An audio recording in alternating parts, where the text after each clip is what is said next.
Hi all welcome back to my channel. ಇದು Sunday blog ಆಗಿರುತ್ತೆ. Sunday ನಾವು second ಸ್ಟೇಜಿಗೆ ಬಂದಿದ್ವಿ. ಯಾಕಪ್ಪ ಅಂದರೆ ಊರಿಗೆ ಹೋಗಬೇಕಾಗಿತ್ತು, ಹಂಗಾಗಿ ಬಸ್ಸಲ್ಲಿ ಹೋಗ್ತಾಯಿದ್ವಿ. ಎಷ್ಟೊಂದು ದಿನ ಆದಮೇಲೆ ಫುಲ್ಲು ಪರಿಗೆ ಪ್ಯಾಕ್ ಮಾಡಿದ್ದೀನಿ.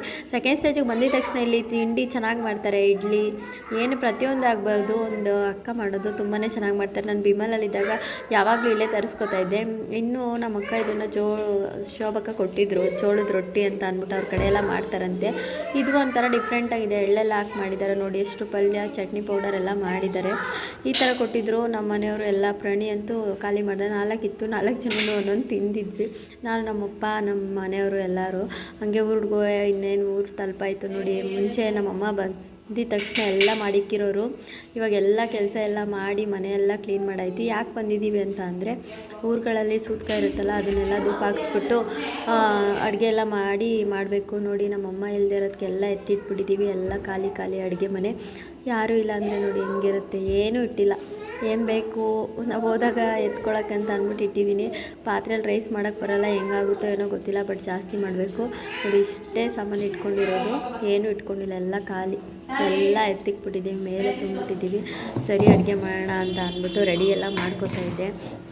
ನಾನು ಯಾವಾಗಲೂ ನಮ್ಮ ಮನೆಗೆ ಬಂದರೆ ನಾನು ಅಡುಗೆ ಮನೆ ತಿರುಗು ನೋಡ್ತಾ ನಾನು ಮಾಡೋದಿರಲಿ, ನಮ್ಮಮ್ಮ ಮಾಡಿಕೊಟ್ಟಿದ್ದನ್ನ ತಿಂದಿದ್ರೆ ಸಾಕಾಗಿರೋದು, ಬೇಡ ನೀನು ತಿನ್ಕೊ ಅಂತಿದ್ದೆ ಎಷ್ಟೊಂದು ಸಲ. ಇವಾಗ ನೋಡಿ ನಮಗೆ ಕಾಫಿ ಕುಡಿಯೋಕ್ಕೂ ಆಗ್ತಿಲ್ಲ. ಬಂದ ತಕ್ಷಣ ಸುಸ್ತಾಗಿತ್ತು. ನಮ್ಮ ಅತ್ತೆನೂ ಬಂದಿದ್ದರು, ನಮ್ಮ ಅತ್ತೆನೂ ಕಾಫಿ ಕುಡಿತಾರೆ.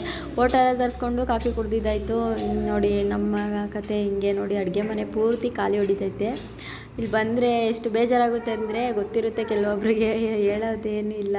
ಸರಿ, ಇಲ್ಲಿ ಲೈಟ್ರು ಹೊತ್ತುತ್ತಾ ಇಲ್ಲ. ಎಷ್ಟೊಂದು ದಿನ ಆಗಿದೆ ನಾನು ನಾನು ಎಷ್ಟು 6 ತಿಂಗಳಿಗೆ ವರ್ಷಕ್ಕೊಂದು ಸಲ ಹೋದರೆ ಹೆಚ್ಚು. ಸರಿ ಅಂದ್ಬಿಟ್ಟು ಮ್ಯಾಚ್ ಬಾಕ್ಸಲ್ಲಿ ಹಚ್ಚಿ ಅಡುಗೆ ಮಾಡೋಣ ಅಂತ ಇಡ್ತಾಯಿದ್ದೆ. ಸ್ವಲ್ಪ ಜಾಸ್ತಿನೇ ಮಾಡಬೇಕು, ಯಾಕಂದರೆ ಧೂಪ ಹಾಕ್ಸಬೇಕಂದ್ರೆ ಸ್ವಲ್ಪ ಅಡುಗೆ ಎಲ್ಲ ಜಾಸ್ತಿನೇ ಬೇಕು. ನಂಗೆ ಜಾಸ್ತಿ ಅಷ್ಟು ಅಡುಗೆ ಮಾಡಿ ಅಭ್ಯಾಸ ಇಲ್ಲ. ಆದರೂ ಇನ್ಮೇಲೆ ಎಲ್ಲನೂ ಕಲೀಲೇಬೇಕು ಅಂತ ಅಂದ್ಬಿಟ್ಟು ಮಾಡ್ತಾಯಿದ್ದೆ. ಅಡುಗೆ ಎಲ್ಲ ತುಂಬಾ ಚೆನ್ನಾಗಿ ಬಂದಿತ್ತು. ಊಟ ಮಾಡಿದವರೆಲ್ಲ ಹೇಳಿದ್ರು. ಹಾಗಾಗಿ ಫುಲ್ಲು ಖುಷಿ ಆಯಿತು. ಅದರಲ್ಲಿ ಮಧ್ಯ ಹೆಂಗೆ ಮಾಡೋದೋ ಏನೋ ಅಂತ, ಹೆಂಗೆ ಮಾಡ್ತಾಳೋ ಏನೋ ಅಂತ ನಮ್ಮ ಅತ್ತೆ ಬಂದು ಹೇಳ್ತಾಯಿತ್ತು. ಆಗುತ್ತೆ ಮಾಡವ ಅಂತ ಅಂದ್ಬಿಟ್ಟು ಅಕ್ಕಿ ಎಲ್ಲ ಈ ಥರ ಬೆರಳಲ್ಲಿ ಇಟ್ಬಿಟ್ಟು ನೋಡಿಬಿಟ್ಟು ನೀರು ಇಟ್ಟಿದ್ದೆ. ಕರೆಕ್ಟಾಗಿ ಆಗಿತ್ತು. ಹೆಂಗಾಗುತ್ತೋ ಏನೋ, ಮುಳ್ಳಕ್ಕಿ ಆಗಿಬಿಟ್ರೆ ಮುಳ್ಳಕ್ಕಿ ಎತ್ತಿ ತಿನ್ನೋಕ್ಕಾಗಲ್ಲ. ಅರ್ಧಂಬರ್ಧ ಬೆಂದರೆ ಅದು ಬೇರೆ. ದಾಸಯ್ಯ, ಜೋಗಪ್ಪ ಎಲ್ಲರೂ ಬರ್ತಾರೆ, ಅವರು ತಿಂತಾರಲ್ವ. ಹಾಗಾಗಿ ಏನು ಮಾಡೋದೋ ಗೊತ್ತಿಲ್ಲ. ಒಟ್ಟಿನಲ್ಲಿ ಚೆನ್ನಾಗಾಗಲಿ ಅಂತ ಅಂದ್ಬಿಟ್ಟು ಮಾಡ್ತಿದ್ದೆ. ಎಲ್ಲರಿಗೂ ಅಡುಗೆ ಒಂದು ಚೆನ್ನಾಗಿರ್ಬೇಕಲ್ವ, ಹಾಳಾಗ್ಬಿಟ್ರೆ ಬೇಜಾರಾಗ್ಬಿಡುತ್ತೆ. ಸರಿ ರೈಸ್ಗೆ ಇಟ್ಟಿದ್ದೀನಿ, ಏನಾಗುತ್ತೋ ಗೊತ್ತಿಲ್ಲ, ನೋಡತ್ತೆ ಅಂತ ಹೇಳ್ತಾ ಇದ್ದೆ. ಮತ್ತೆ ಬಿಡವ ಆಯ್ತದೆ ಅಂತ ಹೇಳ್ತಿತ್ತು. ಸರಿ ಅಂದ್ಬಿಟ್ಟು ನಾನು ಚಿಕನ್ನಿಗೆ ರೆಡಿ ಮಾಡ್ತಾಯಿದ್ದೆ. ಮಸಾಲೆ ಎಲ್ಲ ಆಲ್ರೆಡಿ ರೆಡಿ ಮಾಡ್ಕೊಂಡು ಇಟ್ಕೊಂಡಿದ್ದೆ. ಅಡುಗೆ ಅಂತೂ ಈ ಥರ ಮಾಡ್ತಾಯಿದ್ದೀನಿ ನೋಡಿ. ನನಗೆ ಇದು ಸ್ವಲ್ಪ ವೈಟ್ ಮಾಡಿಬಿಟ್ಟಿದ್ದಾರೆ. ಅದು ನಾನು ಸ್ವಲ್ಪ ಕುಳ್ಳುಗಿರೋದ್ರಿಂದ ಅದು ನನಗೆ ಕಾಣಿಸಲ್ಲ. ನಾನು ಚೇರ್ ಹಾಕ್ಕೊಂಡು ಹತ್ಕೊಂಡು ಮಾಡ್ತಾಯಿದ್ದೆ. ಅಯ್ಯೋ, ನಂದು ಒಳ್ಳೆ ಕತೆ ಆಗೋಗಿತ್ತು. ಅಲ್ಲಿ ನಮ್ಮ ಪರಿ ಬೇರೆ ಜೊತೆಯಲ್ಲಿ ಬರ್ತಾಯಿದ್ದ. ಆದ್ರೂ ಏನು ಮಾಡೋಕ್ಕಾಗಲ್ಲ. ಒಂದೊಂದ್ಸಲ ಈ ಥರ ಎಲ್ಲ ಆಗುತ್ತೆ. ರೈಸ್ ನೋಡಿ, ಫೈನಲಿ ರೈಸ್ ಚೆನ್ನಾಗಾಗಿತ್ತು.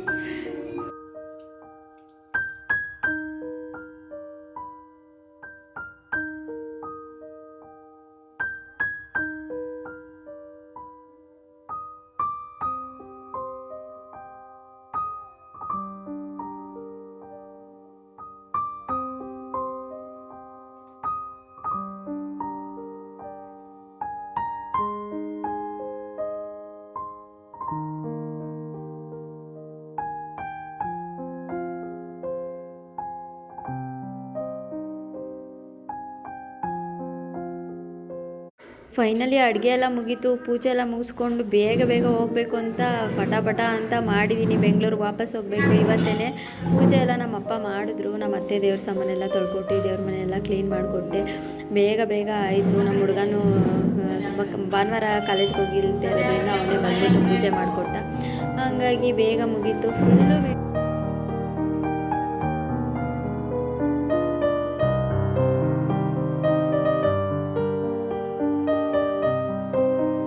ನಮ್ಮ ಅತ್ತೆ ಮತ್ತು ನನ್ನ ತಂಗಿ ಮಗಳು ಅನೀಶಾ ನೋಡಿ ಚೆನ್ನಾಗಿ ಬಾಯ್ ಮಾಡ್ತಿದ್ದಾರೆ.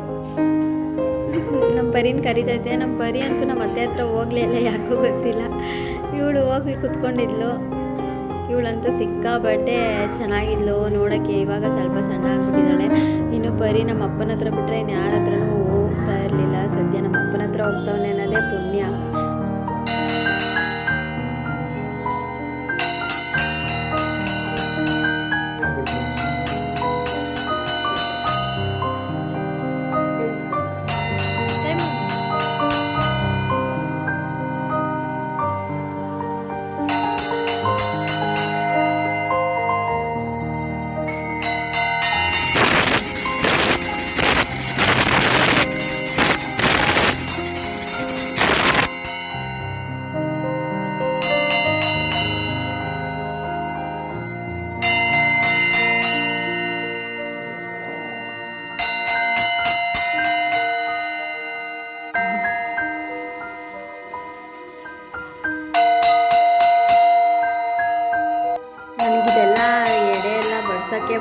ಇವಾಗ ನಮ್ಮ ಅತ್ತೆ ಹೇಳ್ಕೊಡ್ತಾ ಇದ್ದೆ, ಒಂದು 2-3 ಸಲದಿಂದ ನಾನೇ ಮಾಡ್ತಿರೋದ್ರಿಂದ ಹೇಳ್ತಾ ಇದ್ದೆ.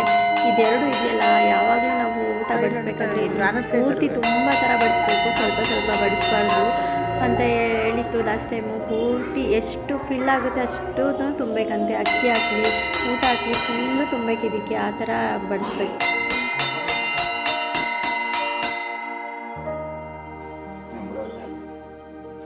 ಅಲ್ಲ ತುಂಬು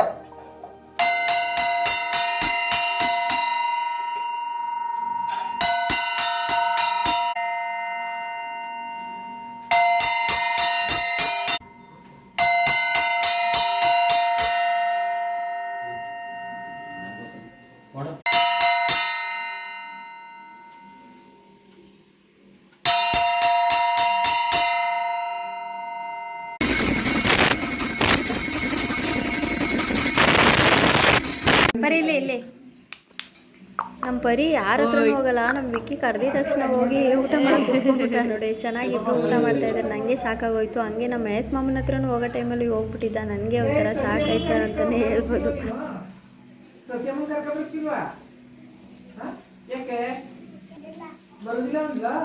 ಹೊರಡೋಣ ಅಂತ ಬಸ್ ಸ್ಟಾಪಲ್ಲಿ ನಿಂತಿದ್ವಿ. ನಮ್ಮ ಮಾಮ ನೋಡಿ ಎಷ್ಟು ಚೆನ್ನಾಗಿ ಎತ್ಕೊಂಡಿದ್ದೆ. ಅವನು ಯಾರ ಹತ್ರನೂ ಹೋಗಲ್ಲ, ಹೆಂಗೆ ಹೋದ ಅಂತಲೇ ನನಗೆ ಗೊತ್ತಾಗ್ತಿಲ್ಲ, ಅಷ್ಟು ಚೆನ್ನಾಗಿ ಆಟಾಡ್ತಿದ್ದ.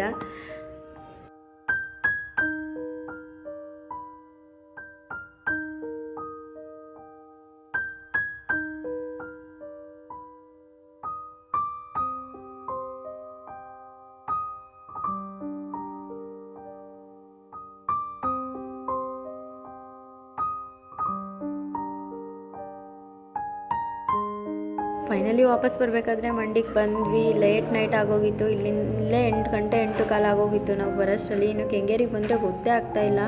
ನಾನು ನಮ್ಮಪ್ಪ ಇಬ್ಬರು ಬಂದಿದ್ದು. ನಮ್ಮ ಅತ್ತೆ ಹಂಗೆ ಊರಿಗೆ ಹೋದರು ನೋಡಿ. ಈಗ ಮೆಟ್ರೋ ಎಲ್ಲ ಮಾಡಿಬಿಟ್ಟಿದ್ದಾರೆ, ಬ್ರಿಡ್ಜ್ ಎಲ್ಲ. ನಾನು ಹೋಗೇ ಇಲ್ಲ, ತುಂಬ ದಿನ ಆಗಿತ್ತು ಬಸ್ಸಲ್ಲಿ ಹೋಗಿ, ಹಂಗಾಗಿ ಗೊತ್ತೇ ಆಗ್ತಾ ಇರಲಿಲ್ಲ. ಲೇಟ್ ರಾತ್ರಿ ಬೇರೆ, ನನಗಂತೂ ಒಂಥರ ಆಗ್ತಿತ್ತು. ನಮ್ಮ ಪರಿ ನಿದ್ದೆ ಬೇರೆ ನೋಡಿ, ನಿದ್ದೆ ಗುಂಗಲೇ ಇದ್ದ. ನಾವು ಹಿಂಗೆ ಊರಲ್ಲೆಲ್ಲ ಇವರಿಬ್ಬರನ್ನ ಬಿಟ್ಟು ಹೋಗಿದ್ವಲ್ಲ, ನಮ್ಮ ಮನೆಯವ್ರನ್ನ, ಪ್ರಣೀನ, ಇವರಿಬ್ಬರು ಚೆನ್ನಾಗಿ ಮಾಲ್ ಸುತ್ಕೊಂಡು ಮೂವಿ ನೋಡ್ಕೊಂಡು ಎಲ್ಲ ಎಂಜಾಯ್ ಮಾಡಿದ್ದಾರೆ. ನಾವು ಬರೋಷ್ಟರಲ್ಲಿ ಪಾಪ ಅಡುಗೆ ಎಲ್ಲ ಮಾಡಿದರು. ಚಿಕನ್ನು, ಕಬಾಬು, ಫಿಶ್ ಫ್ರೈ ಎಲ್ಲ ಮಾಡಿ ಇಟ್ಟಿದ್ರು. ಅದನ್ನು ಅಪ್ಲೋಡ್ ಮಾಡಿದ್ದೀನಿ.